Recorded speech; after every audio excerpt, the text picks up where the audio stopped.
xamante ñooñu teete ci ba ñuy door li nga xamante mooy métier journalisme du ñuy waa RSI yëpp voilà alors dañuy daal di ñëw léegi ñu daal di dem ci rubrique dox dox bi.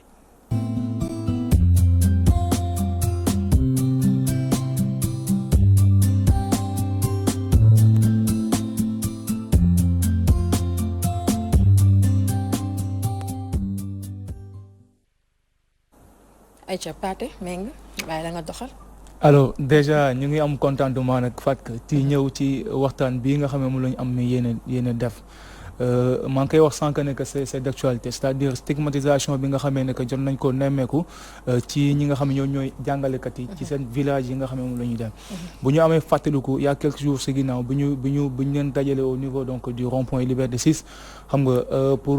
convoyer leen ci seen ay villages yu ñuy liggéey donc je pense foofu noonu coow li bari woon na fa ba ñu bëri sax dañ doon il se posait la question de savoir xanaa ñii nekkuñu ay intellectuels quoi xanaa ñii nekkuñu ay nit ñu nga xamee ne que c'est des responsables ba ñu gisoon fa ñaari ministres yu fa daje woon xam nga bokkoon na si ministre bi yor wàllu njàng mu suufe mi ak ki nga xamee moom mooy ki yor wàllum transport donc loolu nekkoon coow lu rëy ba après donc ñu gis ci lu toll ko 16000 enseignants yoo xamee ne que convoyé nañ leen mu desoon 2000 yoo xamee ne jotuñu woon dem mais li nga xam ne moom moo ci gën a doy waar moom mooy wàllum stigmatisation bi c'est-à-dire bi ñu demee ba am ñu nga xamee ne que yegg nañ ci seen ay villages donc dañu amoon problème mu alors réinsertion donc ci village yooyu la donc am na yenn ci ay témoignages yoo xamee ne que jotoon nañ ko am su fekkee ne que donc directeur René Charles am mën nañu ko dëgtal ñu daat koy déglu léegi balaa ñuy ñëwaat ci kii bi. Pour situation actuelle bi est-ce que dañu stigmatiser oui ou non franchement li ñuy dund metti na trop donc ñun bi ñu ñëwee le vendredi ak sama benn collègue ci moom laa fanaan j'ai passé la nuit chez lui parce que ki ma dénkoon sama caabi dafa fekkoon mu nelaw bi ma xëyee di dem di jël sama caabi nga traversé nit ñi rek nga gis ku ci nekk ni ñu lay xoolee wan na la carrément yow moom sa ñëw neexuñu mais quand même c'est le devoir qui nous appelle dañ jàpp ne ay patriotes lañ moo tax ñu def le déplacement ñu ñëw tey ñëwul ñu fi suñu bopp dañ ñu woo dem leen ngeen liggéeyi moo tax ñu jóg fii du ne fii moo neex ba tax ñu bàyyi suñu lépp ñu ñëw c'est pas ça donc bi ñu defee di arrivé vendredi ci guddi samedi dimanche lundi mardi ba mercredi la ñu woo ñu ne foog ñuy def ay test ñu dem defi test dem defi test man sama test dafa négatif sama collègue bi ma nekkal aussi testam dafa négatif sama petit frère bi nga xamante ne dafay def baccalauréat testam dafa négatif mais benn xaritam boo xamante ne on était en contact ak moom la testam positif voilà ñu dund ci lu nekk nag ñu diaboliser ñu di ñu xool benn bët bu ñaaw di ñu xool comme si que ne ñun on est des apporteurs de malheur alors que ne loolu taxu ñu woon jóg dund nañ fi daal lu nekk fi mu toll nii à l'instant may wax ak yéen suñu lekkee benn infirmière moo ñu ko indil suñu naanee benn infirmière moo ñu ko indil suñu ay collègues yi nga xamante ne fii la ñu dëkk sax ci dëkk bi dañu ñuy daw ñii ñu waroon jàppale tey ñoom ñoo ñu gën a daw voilà. par rapport ak stigmatisation nag bon je pense que yaakaar naa ni loolu am na ci yenn village yi parce que déglu nañ fii ci réseaux sociaux yi am na ci ay enseignants yoo xam ni yu nekk Ranérou ba ñu demee am na ñoo xam sax dañu fekk seen néeg ba ñu waroon dëkk dañ koo tëj nangu ñu leen bàyyi ñu dëkk fa parce que aussi loolu communication état bi moo des je pense que boo yebal jàngalekat yi wax ni il faut apprendre à vivre avec le virus war nga mën a jokkoog say autorités locales à ce que ñoom ci gox-goxaat yi ñu préparer population bi xool naka la ñuy accueillir enseignants yi ba buñ ñëwee duñu subir ay stigmatisation mais ak communiqué bi gouvernement bi def wax ni dafa am ay enseignants ñu testé positif Ziguinchor loolu tax na village bi yu ci bëri enseignants ñu ngi leen di xoolee bët boobu maanaam ku gis enseignant rek da ngay jàpp ni mu ngeek virus bi daal te loolu lu ñaaw la lu ñuy ñaawlu la. alors mu ngi noonu Pathé je pense que loolu moo nekk témoignage yi nga xamante ñoom ñu koy dund. def nañ ko mu nekk loo xamante ni lu metti la. mais jamono jii nii c'est-à-dire dañuy dem ba ils se sentent en danger c'est-à-dire ni nga xamee moom lañ doon dundee exemple tey nga naan romb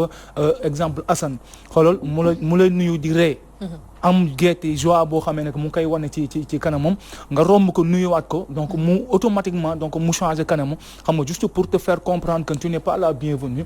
comme si que ñoom c'est des apporteurs de malheur c'est comme si que maanaam c'est des personnes ñu nga xamee ne que maanaam seen ñëw wala boo ko jamono jii nii amul benn mbir boo xamee ne que baax na ci ñoom alors que ñoom village yooyu ñu nekkoon ils étaient choyés parce que xale yi fa nekk ñoom ñoo leen doon jàngal boo déggee ci témoignage bi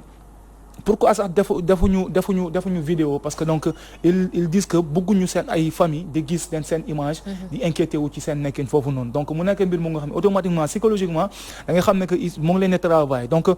si deuxième personne bi wax boo ko dégloo da ngay sentir ne alors mere nañ nguur gi ci kaw deux choses parce que tout simplement mu ngi wax ne que communication bi nga xam ne moom la état def ci maanaam xeetu communication bi c'est-à-dire di wax ne que alors 10 enseignants ñoo am coronavirus moom moo tax jotuñu mën a yeggali ouverture bi donc loolu c'est maanaam ni mu ko waxee ni ñu ko nguur gi waxee pour ñoom dafa saf c'est trop merci beaucoup dafay heurter donc conscience u nit ñi moom moo tax donc ils ont dit que lu leen mënti dal ci seen village yooyu ñu nekk rek nguur gi moo leen ko teg imagine donc am na kenn ci ñoom mu dem ba wax ne que bu ñu lekkee ci jamono jii nii ci ñi nga xamee ne que ñu leen daan andil añ sax dañ arrêté seen loolu bu ñu lekkee infirmière boo xamee ne que dëkku fa mais ku ñëw foofu liggéey si moom mooy togg di leen andil bu ñu naanee même chose donc mu nekk ay mbir yu nga xamee ne que tu te dis que alors ñii su fekkee ne que nii la ñuy continuer di dund ça devient dangereux ci ñoom donc automatiquement on s'inquiète ñun en tant que de ces Sénégalais en tant que nit ñu nga xamee ne que xam nañ importance su liggéeyu jàngale parce que donc ay xale la ñuy yor ay xale la ñuy éduquer donc automatiquement psychologiquement ñoom dañu war a am une manière boo xamee ne que moom la ñuy dundee pour que ñu mën di transmettre donc connaissance boobu donc ñu ngi ñuy wax ne que bis ni ki tey donc pour la semaine prochaine muy jeudi bii di ñëw la ñu am intention ñu am pour ubbiwaat classe yi bon on espère que alors quelles qu'en soient les circonstances ak nu mbir yi war a mën a demee rek dinañ jéem a def en sorte ba alors ñi nga xam ne ñoo des ñu war leen convoyer je sais pas est-ce que ni ñu defoon moom la ñuy defaat je pense qu'ils ne vont pas répéter la même erreur c'est-à-dire les 200 et quelques ñi nga xam ne jotuñu woon dem ci seen lieu yi ñuy jàngale duñ leen jël ñu convoyer leen de la même manière je pense que loolu ce sera la plus grande erreur bu ñu war a mën a répéter donc am nañ yaakaar ne que même su fekkee ne que yàlla dafa nattu moo am yeneen ci ay enseignants yoo xamee ne que alors yëg nañ alors boog testé nañ leen ñu positive bon ñaanuñu ko yàlla na yàlla muccal leen si dinañ am beneen communication bu mu ci dawal alors kenn ci ñoom wax na ne que am na une chose boo xamee waroon na mën a am c'est-à-dire ñu am liggéey bu ñu def ak collectivités locales yi donc au niveau de village yi ak maanaam chef de quartier yi c'est-à-dire jéem a def en sorte ba enseignants yi ñu mettre leen donc ci conditions yu nga xam ne bu ñu nekkee dinañ nekk ci situation ou bien dimension sociale boo xam ne nañ ci yëg seen bopp c'est-à-dire chef de village yi ak élus locaux yi ñoom ñu jël en charge donc nekkinu enseignants yi foofu c'est-à-dire ñu jéem a def en sorte ba population yi ñu xam ne que ñii nii c'est des Sénégalais à titre égal à ñoom certes que dëkkuñu foofu mais liggéey moo leen fa andi donc boo xoolee kenn ci ñoom mu ngi wax ne nekkul ne foofu dafa neex ci ñoom moom moo tax ñu bàyyi seen dëkkuwaay dem mais liggéey moo leen fa andi accomplir seen ay devoir ak le fait que ñoom ñoo am esprit patriotique donc ñu bàyyi seen dëkkuwaay dem liggéey donc yooyu c'est des considérations yoo xam ne dafa am solo ñu bàyyi ko sinon rek dina dem ba maanaam nit ku naroon dugg ci métier bi sax di nga dem ba di am yenn réticence boo xam ne da nga koy am déjà amoon na ñu seetlu woon donc jamono yoo xam ne nit ñi bëggatuñu woon dem di jàngale parce que donc situation bu précaire bi ñu doon sentir mais bu fekkee ne que dañu am situation bu spéciale muy nekkinu coronavirus Covid-19 donc ñu am ay yenn xeetu bot di compter bu dee noonu lañ koy waxee stigmatisation bu ñu ciy faral di seetlu ci benn corps de métier ça devient dangereux ci corps de métier boobu donc loolu la ñu andi woon Fatou déjà pour tey. D'accord alors man c'est que Pathé man li ma mënul comprendre ba mënuma ko comprendre depuis le début mooy comment se fait-il que cas yi di exploser chaque jour ñuy dégg chaque jour ay cas communautaire ñu bëgg a tijjiwaat école yi di dem di jàngi man loolu man question boo xamante ni dama koy poser wu chaque jour man loolu mënuma ko comprendre Assane mu ne quand Macron parle tendez l'oreille parce que Macron n'est pas loin.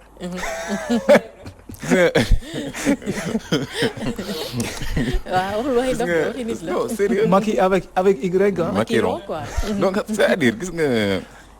depuis feebar bi mu tàmbalee ba léegi toutes nos décisions sont calquées sur les décisions de la France. ouais. et c'est malheureux boo xoolee dañuy def conduite à l'aveuglette mimétisme te moo ñuy dugal ci ay problèmes yu bëri moo ñu dugal ci problème ñu dugg nii mooy li ngay wax nii stigmatisation bi judd foofu dama lire benn enseignant je pense que l'observateur la mu nañu léegi les corona la ñuy woowee exact déjà les corona ñoom doy enseignants waar. les corona lañ leen di woowee mais fi mu tàmbalee mooy ci état bi imagine toi 200 voire 300 personnes nga dajale leen rond point Liberté 5 bi gis ngeen rond point bi nu mu doy ni mu mel ni muy jël rek day tax mu xat 200 personnes nga dajale leen foofu des enseignants de sur quoi ñoo xamante fallait ñoo s'y war attendre quoi. c'est ça ñu war am xam-xam war a joxe xam-xam bu fa explosé wul woon ñu ne feebar bi amul te lu gën a doy waar mooy y avait 2 ministres yu fa nekkoon ak ñoom takk seen masque di leen ne daf leen dañ leen di accompagner pour te xam nga beneen affaire xam nga le pire Pathé si loolu mooy y avait un combat politique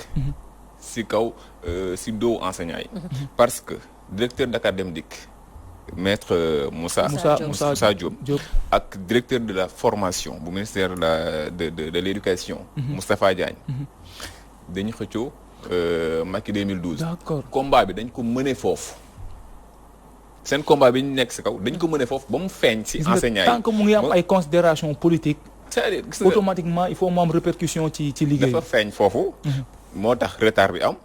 ñu dajale leen foofu bus yi demul ni mu war a demee contamination mënul foon ñàkk mënuñu woon a bañ a dégg ñu ne la enseignant am na feebar bi c'est exact et puis ñu bàyyi ba 23 heures ñu ne dakkal nañ ko mooy bi ñu njëkk a joxe mais buñ ne dakkal nañ faaw ñu joxe explication c'est pour ça ñu joxe sur enseignant yooyu am na ku joxe ci biir kii bi explique mu ne alors lu leen mën a dal nguur gi moo leen ko teg parce que li ñu joxe ci explication mooy ñoom la ñu taxal te ce qu'il devait dire mooy am na ay yenn ci ay écoles yoo xamee ne que désinfecté wu leen am na ci yenn écoles yoo xamee ne que maanaam dispositif bi fa waroon am ci mesure de barrière genre loolu la ñu waroon joxe comme explication parce que loolu mooy dëgg en quelque sorte mais c'était pas que am na 10 enseignants yu am kii bi donc ñoom ñoo leen mettre au devant du mal ci circonstance nga le 25 la ñu wax waate ce sera un fiasco. Assane bul waxati loolu waxuma échec fiasco parce que gis nga sérieusement parce que pare wuñu li wan ne pare wuñu démb rek à Sédhiou zone yu bëri Tambacounda Kolda taw bu metti bu ànd ak ngelaw moo fa ravagé ay tool ay kër loolu bàyyil abri provisoire et on en a 6000 abri provisoire lañu si dëkk bi surtout ci zone boobu lu daaneel loolu bàyyiwul ay abri provisoire c'est sûr waxaguma nag école yi nga xamante ne sol nañ fa ceeb ba mu fees c'est vrai loolu aussi cas la non sérieux gis nga sérieusement dañoo noppeegul ci Assane di waxee foofu laay ñëwee parce que damay dëggal li nga wax bu fekkente ne chaque année bu école daan ibbeeka tëj ak yooyu dañ daan am problème waxuma laa nag mu fekk fi mbas beneen bi mooy gis nga ñoom enseignants yi dem sax amul problème mais ñañu fekk ji villageois yi ñu fekk ji sama mbokk yi ma leen saluer de passage amuñu communication bu doy ci mbas mi c'est exactement ça te loolu tam day sooxeel li indi mbir mi rek mooy tey jii enseignants yi egg nañ ñu leen di beddi enseignants yi egg nañ non seulement ñu leen di beddi mais nit fu mu nekk war na am lekk ak naan déjà ñoom ñi leen koy jox ñu ngi leen commencé di daw déglu bi ñu leen war a déglu dootul am communication bi ci war amul te loolu lépp nguur gi moo ko waral ñoom ñoo ko tardeel parce que enseignant bi tam du moom mooy dem ci kër yi gañ koy dawee ñëw taxaw di wax ak nit ki naan ko telle et telle chose ci mbas mi donc Sénégal pare ci pour mbas mi moom dañuy gën a dellu ginnaaw rek ci côté yëpp nag secteur yëpp